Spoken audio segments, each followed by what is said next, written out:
Vous écoutez Les Secrets de chez nous, un podcast produit par l'Indépendant et proposé par Philippe Congar. À l'ouest de Quillan, dans les Pyrénées audoises et en plein pays de Sceaux, le petit village de Fontanès-de-Sceaux est presque orgueilleux d'être le village le moins peuplé du département de l'Aude. À Fontanès, seuls 5 habitants vivent ici toute l'année, à 950 mètres d'altitude. Les autres ont des résidences secondaires, donnant au village une dizaine d'habitants de plus.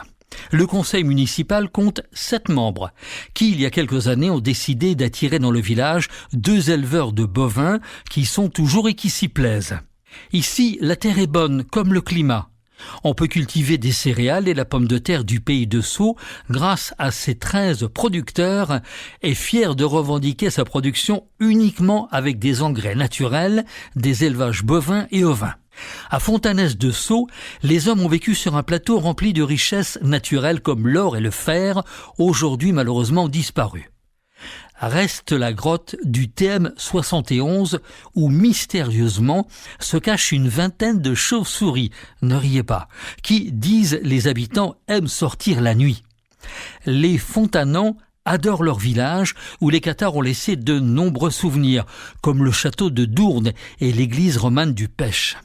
Il n'oublie pas de vous rappeler qu'à quelques kilomètres de là, la première centrale hydroélectrique de France naissait le jour de Noël en 1900 à Axat.